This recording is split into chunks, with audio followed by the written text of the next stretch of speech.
The Goose Girl. There was once an old queen whose husband had been dead for many years, and she had a very beautiful daughter. So another beautiful princess. Hopefully this one's okay.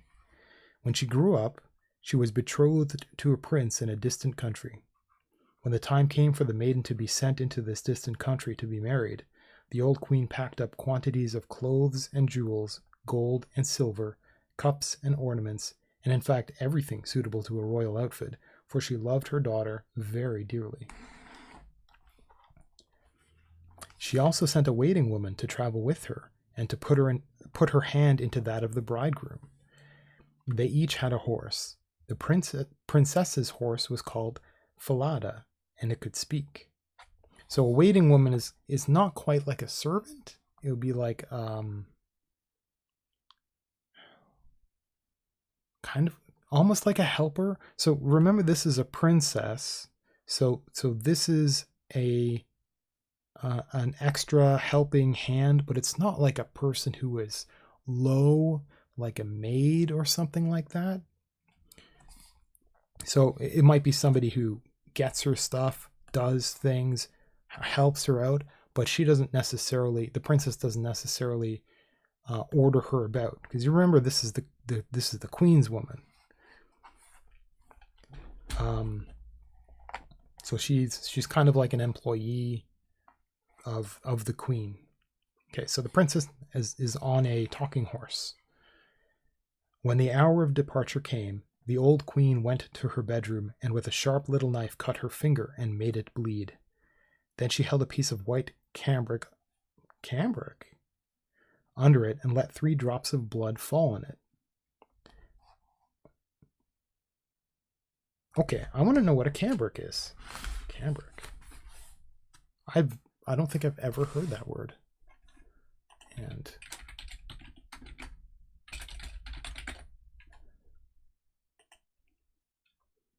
cambric. A finely woven fabric made originally from linen, but often now from cotton. So is it like a handkerchief? But it's because it's from linen. If it were lace or something like that, or silk or something like fine, something that's appropriate for a princess, then, or I guess this is the queen's at the moment. So I'm going to think of it kind of like a handkerchief. Okay.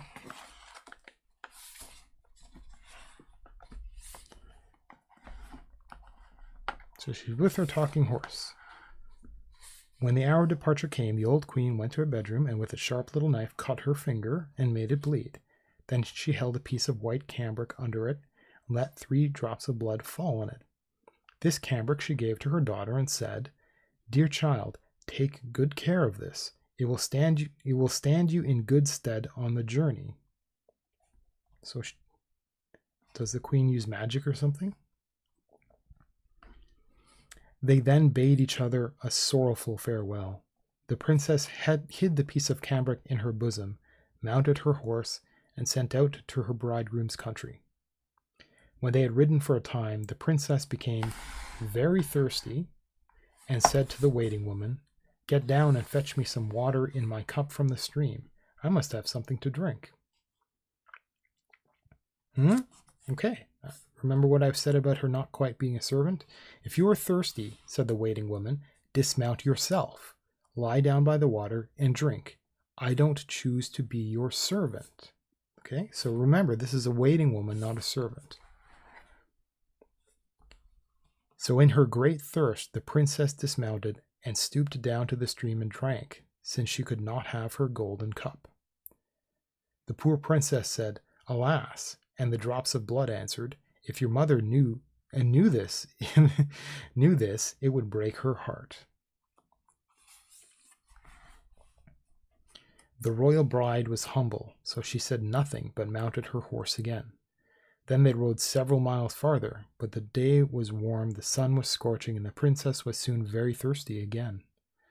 When they reached a river, she called out again to her waiting woman, "Get down and give me some water in my golden cup." She had forgotten all about the rude words which had been said to her. But the waiting woman answered more haughtily than ever, "If you want to drink, get the water for yourself. I won't be your servant." Being very thirsty, the princess dismounted and knelt by the flowing water. She said, oh, she cried, "Ah me," and the drops of blood answered, "If your mother knew this, it would break her heart." When she stooped over the water to drink, the piece of cambric with the drops of blood on it fell out of her bosom and floated away on the stream, but she never noticed it in her great fear. The waiting woman, however, had seen it and rejoiced at getting more power over the bride, who, by losing the drops of blood, had become weak and powerless. So the blood was like giving her good advice or encouragement, right? So this must be a very young princess and an older waiting woman. Now when she was about to mount her horse,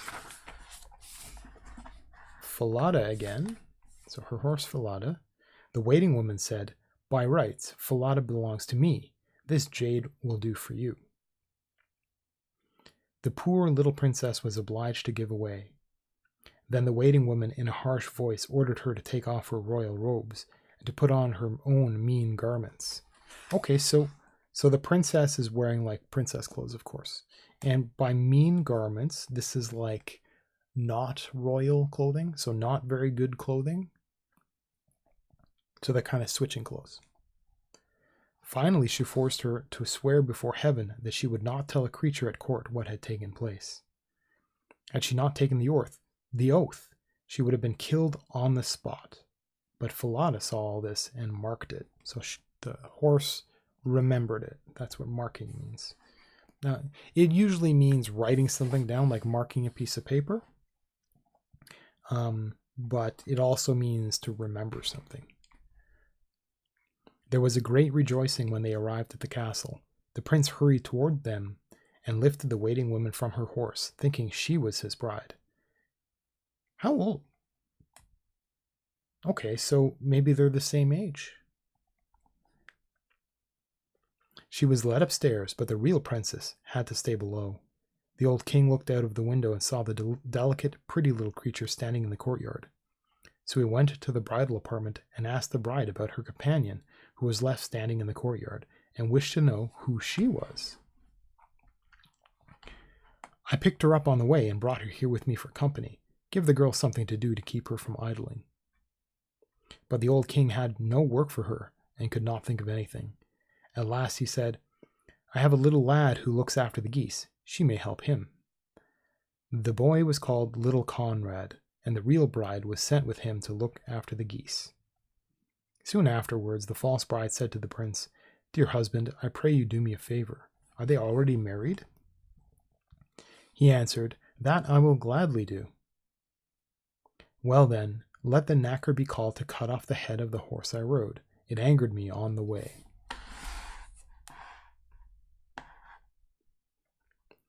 Really, she was afraid that the horse would speak and tell of her treatment of the princess.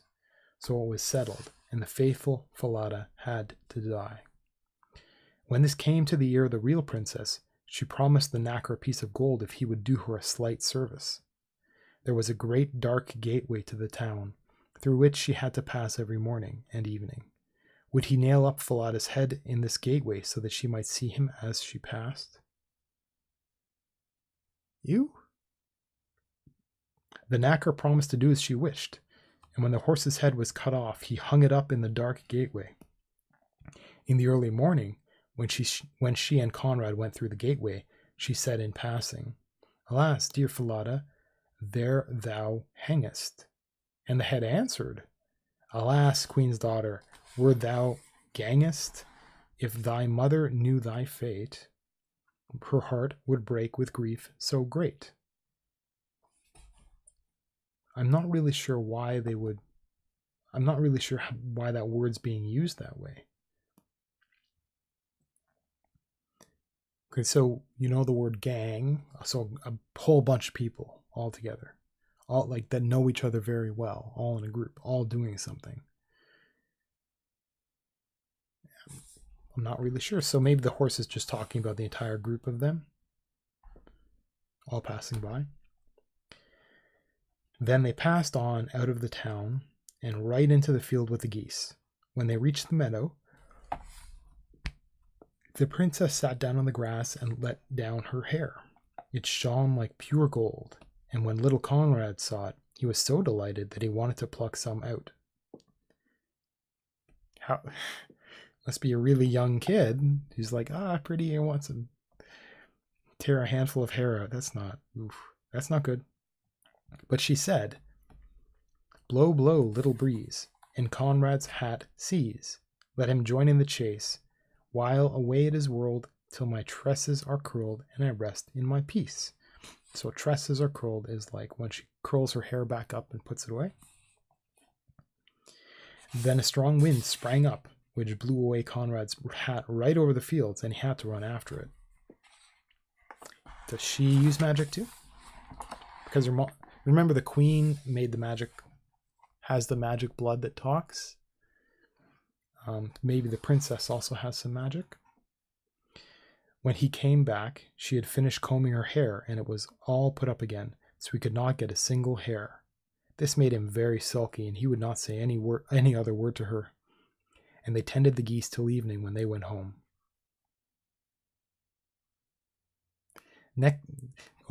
So she must have really awesome hair too, because normally when you comb hair, you'll get little, like, the hair kind of falls out and it grows in again. That's why it grows longer, and because it keeps growing, but only so long. It depends.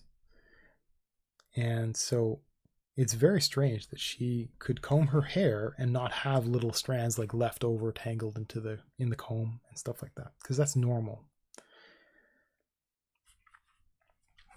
Okay, so he's all sulky. Next morning, when they passed under the gateway, the princess said, "Alas, dear Falada, there thou hangest." Falada answered, "Alas, queen's daughter, there thou gangest. If thy mother knew thy fate, her heart would break with grief so great." It's one day old, dead, talking horse's head. That's like serious magic here. It's now a reanimated horse's head. Did the boy not say anything? Again, when they reached the meadows, the princess undid her hair and began combing it. Conrad ran to pluck some out, but she said quickly, "Blow, blow, little breeze, and Conrad's hat seize. Let him join in the chase, while away it is whirled, till my tresses are curled, and I rest in my place."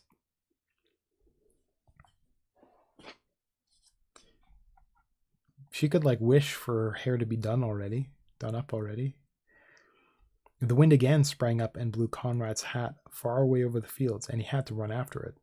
When he came back, their hair was all put up again, and he could not pull out a single hair.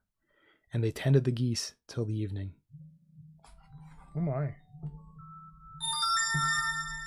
Many alarms going off, all saying they are important. No, phone, you are not important. I apologize. When they got home, Conrad went to the old king and said, "I won't tend the geese with that maiden again." "Why not?" asked the king. "Oh, she vexes me every day. She's mean to me." Yeah. He likes her and wants some of her hair. She won't give him any. So he's all sulky. Like, this king must really like him, though, if he's able to, like, go and talk to the king. Maybe he's a nephew or something. The old king ordered him to tell what she did to vex him. Conrad said, "In the morning when we pass under the dark gateway with the geese, she talks to a horse's head, which is hung up on the wall.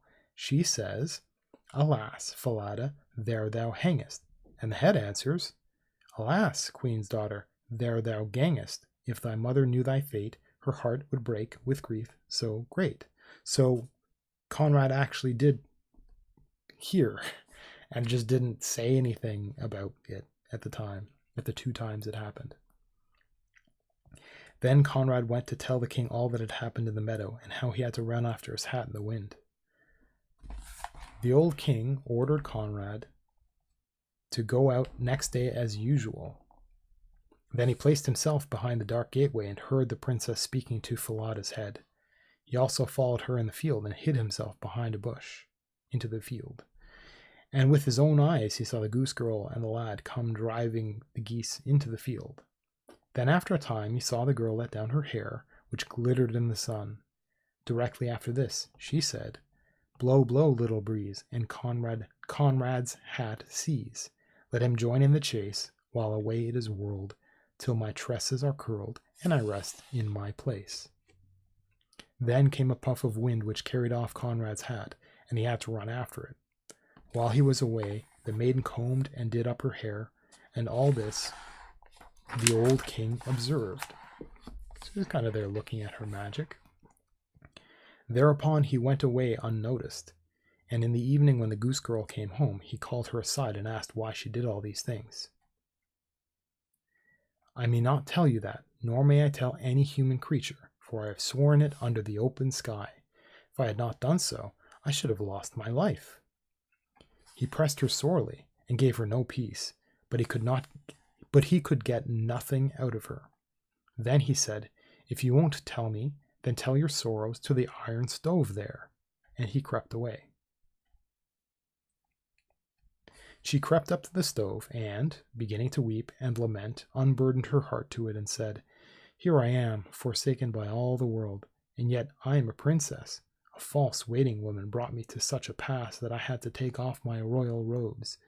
Then she took my place with my bridegroom, while I have to do mean service as a goose girl. If my mother knew it, it would break her heart." The old king stood outside by the pipes of the stove and heard all that she said. Then he came back and told her to go away from the stove. He caused royal robes to be put upon her, and her beauty was a marvel. The old king called his son and told him that he had a false bride. She was only a waiting woman, but the true bride was here, the so-called goose girl. The young prince was charmed with her youth and beauty.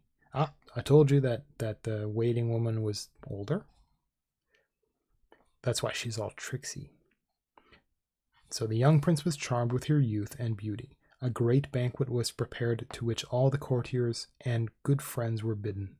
The bridegroom sat at the head of the table with the princess on one side and the waiting woman at the other, but she was dazzled and did not recognize the princess in her brilliant apparel. When they had eaten and drunk and were all very merry, the old king put a riddle to the waiting woman. "What does a person deserve who deceives his master?" Ooh. Then he told the whole story and ended by asking, "What doom does he deserve?"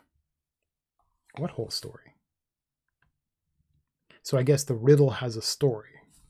So the riddle is part of a story, and then, hey, what should I do? That's the question at the end.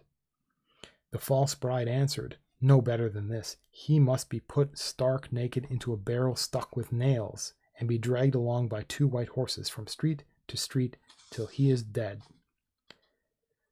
"That is your own doom," said the king, "and the judgment shall be carried out." When the sentence was fulfilled, the young prince married his true bride, and they ruled their kingdom together in peace and happiness. What a wonderful story.